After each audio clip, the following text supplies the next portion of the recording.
Hi guys, so I have a lot of information to share, so I'm just hoping to put it in some kind of context that makes sense. I mostly want to talk about like a live application of this, but I'll have to put some astrology terminology into this as well. So that all started with the video that I watched from my teacher. He made a video live about the full moon in Leo, where he actually brought some very interesting information. As always, I link the video below. I really recommend to watch it. As always, Simon always provides a high quality material, and it's completely for free on YouTube. So yeah, check it out. And yeah, he actually brought into attention that this full moon in Leo that happened was actually some kind of culmination of energies that were reflecting on something that started during the lunar eclipse that happened on the 5th of November 2022.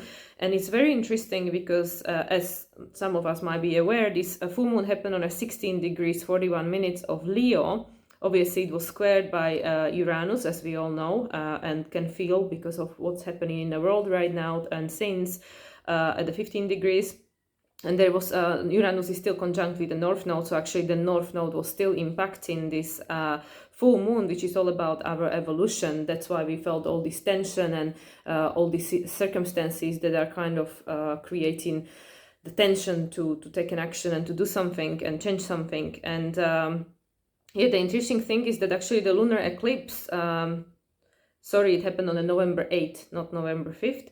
The lunar eclipse that happened in November happened also on a 16 degrees of Taurus. And at the time, actually, it was exactly conjunct Uranus at the 16 degrees and also North Node, which was on the 13 degrees. And that is the place where Uranus was now squaring the full moon. So at the time of the lunar eclipse, Uranus was actually conjuncting that full moon. And what's also very interesting, that obviously, as we mentioned before, when it's the full moon, we have the opposition of the sun and the moon, and also in a sense of lunar eclipse is also a full moon. So there is an opposition between sun and the moon. And the sun at the time was obviously in Scorpio, and it was conjunct Mercury and Venus. But actually, Mercury was in a closing phase to Sun. It was on a 15 degrees, where Sun was on a 16, and Venus was on a 20 degrees, making a closing sextile, let's just say, which is very Uranian flavor, to Pluto. And the things that I find very interesting about all this, that actually at the time of this full moon in Leo, we were having Mercury in closing phase to Pluto. Mercury is in balsamic phase to Pluto, and Pluto is actually the ruler of Scorpio. So it was the ruler of the lunar eclipse that happened in November. And this exact conjunction will happen now on the 10th of February. And yeah, and it's also interesting that the day before we had the Venus sextile in Mars, and then actually yesterday we had Mercury sextile in Neptune, which is again like a closing sextile. And yeah, and as I said, we'll have the Mercury conjunct Pluto at the end of this week on the 10th, and then we'll also have Venus conjunct in Neptune on the 15th, which is next week after the Valentine's Day. So there's a lot of like a closing energy, because Neptune is also like the end of the cycle, because it's the 12th house, archetype of 12th house. So that's when the things come to dissolve and become part of the source.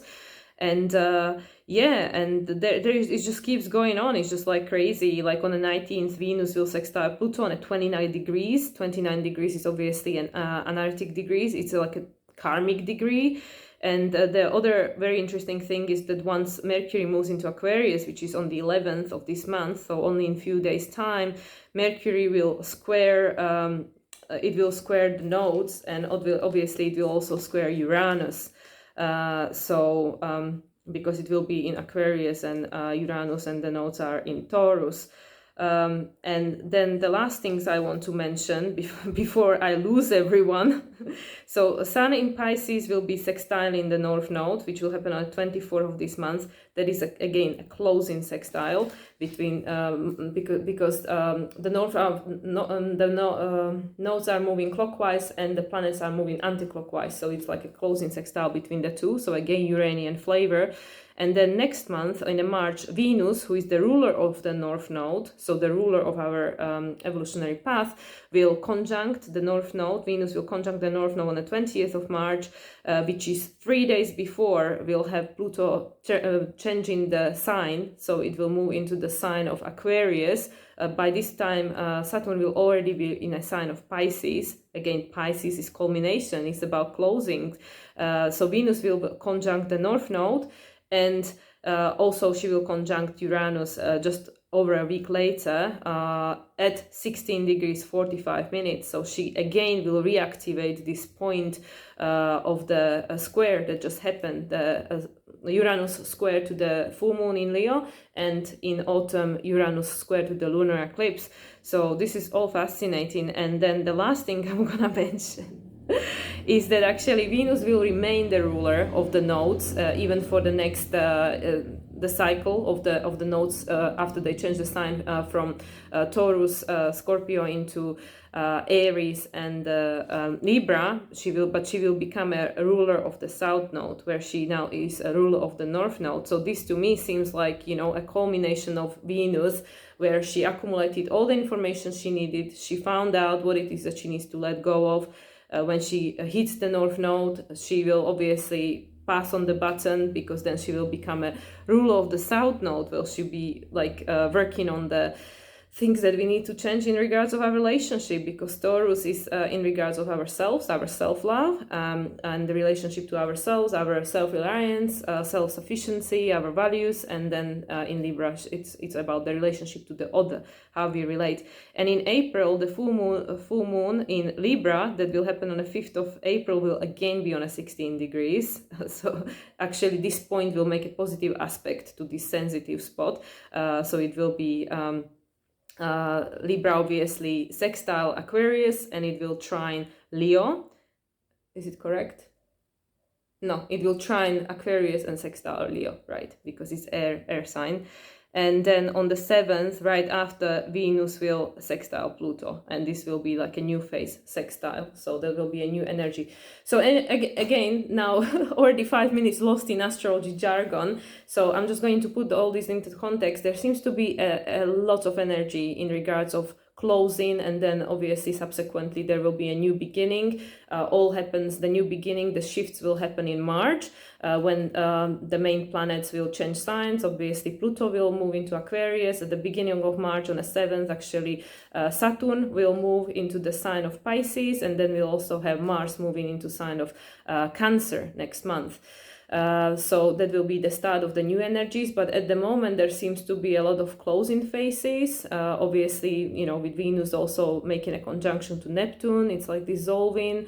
Then eventually Mercury will make conjunction with Neptune, so there is a lot of dissolving. So all these planets that went through retrograde, Mars and Mercury, accumulated information, and now they're gonna dissolve what they know. Like Mercury is going to dissolve it with Neptune. And actually there was one more thing. There was this trine. Yes, Mercury on the 22nd of February, Mercury in Aquarius will trine Mars again on a 16 degrees. So this is again a positive aspect, where Mercury in Aquarius obviously is very individuated. It might be a little bit too much out of the box, very like rebellious Mercury. It just wants to say it as it is, that's it. And it will trine the Mars. It will trine Mars on the 16 degrees 45 minutes. Mars still obviously in Gemini, and so Mercury is the ruler of Gemini. And yeah, that will kind of spring us into action. It's a positive energy. So it seems that in these upcoming months, now like since the full moon in Leo, until obviously like the equinox, the spring equinox. There will be a lot of really closing phases, especially in regards of communication or our thinking process, or the lies we tell ourselves, as we spoke before, and also our values, our relationship, all these things. There definitely seems to be a lot of shifts going on, a lot of reprioritizing, as I mentioned before. Also because of the situation in the world, a lot of people, like I mentioned in my video on Instagram yesterday, they will start to actually go inwards, because if there are circumstances, external circumstances out of our control, we tend to go inwards and try to seek answers, because the situation, external situation, there is not much we can do about a lot of the times, especially when it comes to natural disasters. And then we need to find the strength and the resilience within. And this is usually this kind of situation, which are really challenging and a lot of time tragic. That's usually where we do create our emotional resilience, where we actually have to step into our power, because we're facing like sometimes life and death circumstances, and sometimes just circumstances which remind us where are our limitations, where is our sense of disempowerment. And usually after the introspective process, where we do the soul searching, or reconnecting with ourselves, then we go outside and take action. So there seems to be a lot of these energies culminating at the moment. As I said, it's very challenging times. These shifts are never easy, and there is a lot going on for sure. And I only just started truly paying attention to all the transits on daily basis since I came here to Mexico, so over past 2 months. Before that, I wasn't. I had a different kind of life, which is what I actually want to talk about in this video. And I wasn't able to do that. So I wasn't fully aware of all these degrees and how exactly things were matching. And of course, astrology is very cyclical. And it's just, this is a continuous story. And the message the story is relaying to us is actually becoming more and more clear as we keep going forward. And it becomes even more clear once we have these eclipses in April and May. And then when the nodes change the sign in this summer. So there is definitely a lot happening, and a lot more to happen this year. And now astrology sideways, what I wanted to say, because this is what Simon actually brought to everybody's attention who watched the webinar. But he said, go back and watch this video from the eclipse time in the autumn, in the fall. So that's what I actually done. And I still remember, literally, I can still completely picture myself, visualize where I was when I was listening to these videos. I was walking to work. It was freezing cold in England. And obviously, like like most people feel when they go into job which they don't enjoy doing, like just going like, oh, dread another day of my life that I have to waste doing what I don't want to do and being where I don't want to be. And I actually watched these 4 videos again that he created a little playlist. I'm going to link that as well, so you guys can check it out. It's very, very applicable, despite the fact that it's now obviously 4 months since then.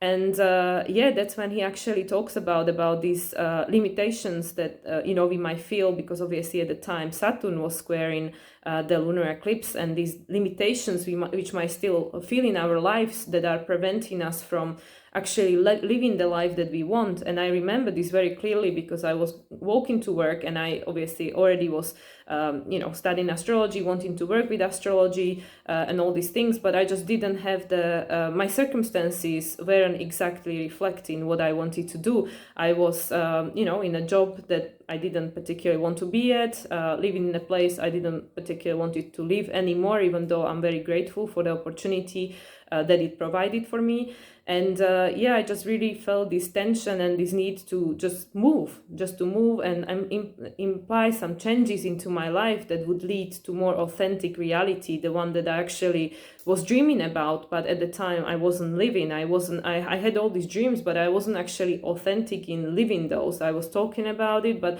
I wasn't taking any changes, any steps towards making them happen. And then actually in the 3rd video out of the 4, that's when Simon talks about like how you can take step-by-step process into like just implementing little baby steps into perhaps becoming a little bit closer, like stepping closer towards that which you want to achieve, right? And that's when actually after that lunar eclipse, my entire life just completely shifted. Like my relationship came to the end. My landlady at the time, she gave me a notice. She wanted me to move out within 6 weeks, just before Christmas. And also the place where I worked, I was on a temporary contract basis, and I was coming to the end of my contract, and I either had to become permanent or I had to decide what I wanted to do. In this case, like give notice if I didn't want to do that. So literally within 1 week, my relationship dissolved, my place of living kind of started dissolving, and my job also. So I got to the crossroad where I became very acutely aware of the limitations, but because of these circumstances that happened for me, I felt that actually this is the opportunity, because after watching Simon's video and thinking about it, like what is there I can do, what is there I can actually change. But I was stuck in a comfort zone because, it's not comfortable, but it's okay. I didn't have a bad life. I have everything I needed. And and then when these three things happened, literally one after the other, within 1 week, it all happened within 1 week. I just saw it as a sign. And also because of the activation this last solar and lunar eclipse had in my chart. Actually, the solar eclipse hit my Pluto. It conjuncted my Pluto in Scorpio, and also the solar eclipse, this one we just spoke about, on a 16 degrees, it conjunct both of my nodes. And last time I had the nodal return, just as I did last year, I moved from Slovakia to England. When I had my nodal reversal, I started working on the cruise ships. So I still had a base, like home base in England, but I wasn't actually living there full time. I was traveling all over the world until 2020. And and this time when the nodal return was coming closer, I knew that something was going to shift with my place of living again. I just didn't exactly know when and how it was going to take place. And then after the lunar eclipse in November, when all this took place, one thing after the other, I saw it as an opportunity to actually start embodying my dreams, to actually start following my dreams. And I wasn't in a position where I could just pick up and go. I didn't have the funds to just buy a ticket and just go. But I found a way. I found a way to manifest the resources. I'm very grateful to the people who supported me at the time and made this possible for me. And I took a leap of faith with my last paychecks. I didn't really have any savings. Because at the time I only worked part-time, so I could still keep pursuing the things that I do, my studies and all the things that I spend my time doing, because I am no longer to trade my time just for money. It has to be doing something that actually gives me some sense of fulfillment. So I compromise only working part-time. So obviously I wasn't saving enough to be able to just buy a last minute ticket to Mexico and let's just go, it's all good. So I was very fortunate that I managed to get the support that I needed at the time. And it was literally just like that. Like within 1 week, there was the eclipse. I got this free situation that happened at the same time. I somehow managed to manifest the resources. I booked the ticket. Actually, I still remember I booked it on the 11/11th. And my booking reference number was 3 and 8. So it added to number 11. So I saw it as a sign. And less than a month later, I was already on my flight back, which again was very symbolic, because I numerologically, the date when I left England added to number 9, which is the completion of the cycles. Also last year was my number 9 year in my numerology, which is again the end of the cycles. And this year is the number 1. And the day I arrived in Puerto Vallarta, because I had a very long overlay in Canada, I actually arrived on a number that added to number 1. So that was a new beginning. So here we go. So what I really wanted to say that sometimes we just really have to trust. With Scorpio, it's not so easy because Scorpio and Pluto, and obviously we are talking about lunar eclipse that happened in Scorpio, and now there was this activation. So despite the fact that now it was Leo and Aquarius in play for this full moon, and the Uranus is actually in a sign of Taurus because it's the fixed cross, it activates all four. So it activates the sign of Scorpio as well, and because of all this activity that happened in Scorpio during this lunar eclipse in November, this point got activated again. And obviously Scorpio archetype is all about empowerment or disempowerment, facing our limitation, facing our fear. It's also a sign that requires deep trust, but it has to be a trust within yourself.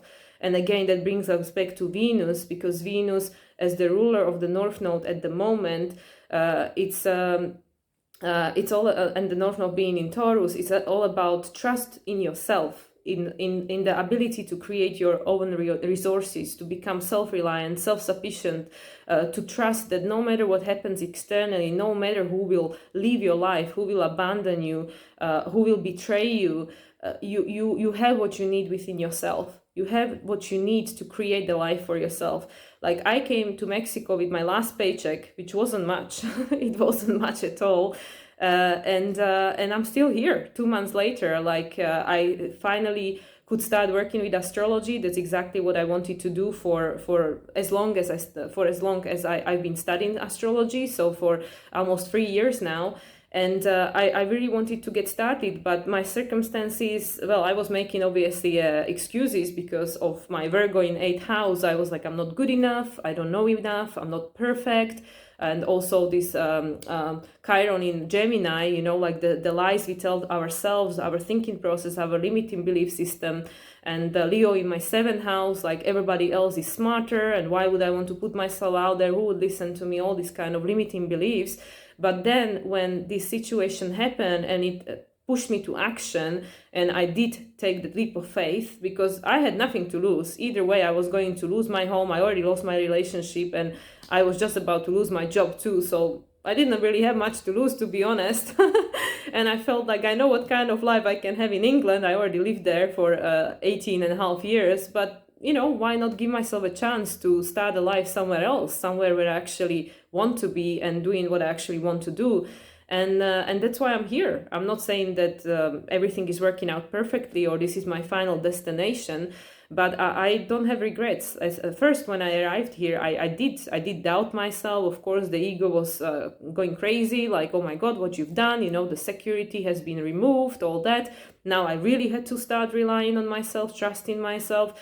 But you know what, guys, like, since I came here, it's incredible. The things that's been happening are incredible. Like, the people that are just popping out in my life, obviously because I vacated space. Like, I left a lot of people behind. Like, not that I had that many friends, but left because I changed so much within the last 3 years since I started my awakening process and my spiritual growth. A lot of people just dissolved from my life because we are no longer resonance with each other's paths, which is okay. You know, we all on our path, on our own path to evolution, and it's okay. Like, we are not sometimes destined to stay with the same people all our lives. We all working on different karmic lessons, and sometimes people just go in different direction, and there is no judgment. Nobody's right and wrong. It's just the way it is. This is life. And a lot of people dissolved from my life. They literally just dissolved. Like, there wasn't any conversation about not wanting to be friends or anything like that. They just dissolved. And since I came to Mexico, all these people started popping up in my life, like, you would say completely by accidents, but obviously there are no accidents and coincidences in the universe. But literally, people are just turning up out of nowhere, and there is this very, very strong soul resonance. Like, all these healers, all these beautiful soul sisters. I'm so grateful for all these beautiful souls that I met since I came here, and all this support I've been getting, all this healing I've been receiving from my sisters, soul sisters from different life that are all healers, all representation of the divine feminine, and helping to support each other, and we helping each other grow. And This is what the new Earth is going to be about. It's about helping and supporting, and also showing each other like what still needs healing, or integrating and be there for each other. And it's this connection based on true resonance, like Aquarius energy. It's not this codependency, or this being together because of I need you for whatever, and now I can't even be myself because I need to compromise myself in order to keep this thing going. This is the thing that is going to become a thing of a past, especially now that the nodes are going to shift into sign of Aries and Libra. And as I mentioned at the beginning of this video, Venus is going to be the ruler of the South Node, which is the thing that we will have to start letting go of. It's still part of us, but it's not the thing that is going to support us in the future on our evolutionary path, because the Mars is telling us about the new beginnings, about this instinctual desire for change, to go in new direction. And the ruler, that's Aries, because the North Node is moving into Aries and the ruler is Mars. Same archetype, same thing. It's still going into new direction, is this instinctual desire to start something new. And of course, this is also in relation to relationship, in regards of relationship, and especially now in this past cycle of these nodes being in Taurus and Scorpio. As I said, it's teaching us, it's inviting us to learn about oneself from the point of values. What is important for you? What is essential for you? What matters? As I said, these circumstances, which are really tragic, these circumstances that are happening around us, especially the natural disasters, which in many cases can't be prevented. That the Mother Earth is also changing. She is also ascending, and there are a lot of shifts. She's also mirroring to us what is happening in the human, collective consciousness. And there is a lot of tension and a lot of rumbling and a lot of wanting to break free. So of course, things like earthquakes, it's unfortunately not something that is just going to stop. It's probably something that we're going to experience more of.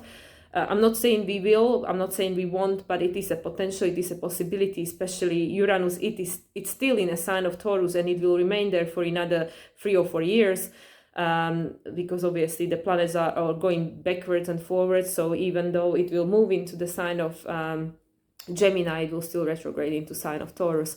So being in a sign of Taurus also represents the land, it's the earth, it's the natural resources. And of course, Uranus being there will be more these unexpected shifts, all these things that might shock us and bring traumatic experiences, and all it will lead to this sense of we need to individuate, we need to find the alternative ways, we need to be able to trust ourselves, because again, it's the Taurus archetype. Look within your own resources. How can you manifest what you need for yourself?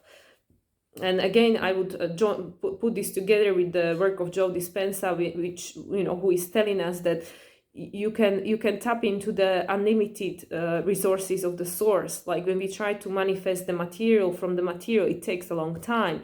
But when we actually tap into unlimited potential of the unknown, of the quantum, of the things we can't see, things will manifest much faster. Of course, I'm not saying I know how to do it, otherwise I wouldn't be necessarily in the situation I am at exactly. But it's a process. It's a process that more and more people will start being open to. They will start looking for alternative ways, and especially once the North Node will move into the sign of Aries, people will start this journey of self-discovery. It will be about this self-improvement, about, of course, we will still continue to connect with others, because others will always provide a mirror to us, but it will be more looking for equality. So it will be like I know myself now. I know my value because of Taurus. I know who I am. I know what I'm seeking, and I want to be in equal partnership, relationship, business relationship. It doesn't matter what it is, but this codependency and this somebody is winning, somebody is losing. This will slowly start being thing of a past. Also with Uranus, there is no pyramid system. With Uranus, you can see the two waves, they are alongside each other. So it's this equality. It's the whole world is going to completely change. For the next 20 years, we will see a lot of transformations. And as I, linked the video from Lara yesterday on my social media, I highly recommend to watch it about the Pluto through different generations, and you will get a much better understanding of where we've been, where we are, and where we are heading towards based on Pluto going through the different generation, as also is a representation of where Pluto is right now, because Pluto currently is in a sign of Cancer. And we can see it mirrored in our society, how we are being impacted by Pluto transiting through the sign of, Capricorn, excuse me, in the sign of Capricorn, where it's completely restructuring the definition of our reality. The world as we know it now is completely changing, is crumbling. And when Pluto moves into sign of Aquarius, this is going to become a completely different reality. So for the next 20 years, the world, it will become a completely different place. And especially because Pluto normally doesn't spend such a long time in one sign. I mean, it spends a long time in one sign, but not this long. This is literally 20 years, 20 plus years. So yeah, guys, definitely these videos are quite important to... I'm not saying to watch, because obviously, you have your free will, do as you wish. And also, if you don't resonate with this material, then no hard feelings, it's perfectly fine. But for me personally, and perhaps it will resonate with other people, this kind of information is, to me at least, it's very valuable to have for the upcoming times, to have the understanding of where we are at collectively, because that obviously reflects in our individual existence to a certain extent, because as we as individuals are impacting the collective is also impacting us. It's the mirroring process, right? So yeah, so I think I should bring this video to the close, because it's already half an hour. I can't believe I keep talking for so long. There are other things I wanted to mention, but I'll just leave it for another time. And yeah, I know that the beginning of the video is a little bit too much astrology. At the end of the day, the symbology can be explained in a lot of different ways by a lot of different people, because astrology is a symbology. So it depends on a particular individual how they're gonna interpret the symbology. But to me, it seems like we are in a cycle of a lot of closings, a lot of endings, and then the new beginnings are coming. And we need to prepare for it. And that's why it's so important to have a deeper understanding of oneself and understanding of what no longer serves us in our life in regards of anything, jobs, relationship, material possessions, whatever it is. And then perhaps start making adjustments that are more in accordance with that, what we want to create in our reality. And I'm not saying I have it figured out. Obviously, I am where I am right now. I have no idea where I'm going to be next month or the month after that. I don't really have any long-term plans. But I'm very grateful for this opportunity. No matter what happens, even if I had to go back to the same reality I left, but this experience that I have gained is priceless. And that's why I would recommend to people, of course, you have to take your calculated risk and don't just be too impulsive, maybe not to the extent I was, but perhaps, sometimes do take a leap of faith, because what you have to gain could be much, much more than what you have to lose. But obviously always apply to your particular situation, because I am fortunate in a way that I have nobody dependent on me. I don't have any children or husband or anyone. So if anything happens, it's gonna just impact me. So that's good. I can take the responsibility for that. And anyway, that's it, guys. I'm not gonna drag it any longer, because I know time is precious. So I leave it at this. It's just something that I wanted to share. Big shout out to Simon and Raising Vibrations. I'm very grateful that Simon and his wife Jennifer entered my life. They've changed my life forever. I highly recommend everyone to check out their channel. It's a priceless resource of information. And of course, I'm gonna link the other things as well that I mentioned, that I talked about. And yeah, I see you in the next video, guys. I have no idea what I'm gonna talk about. The inspiration just comes on the flow. And I hope that you have a good week. Take care and much love to everyone. Bye.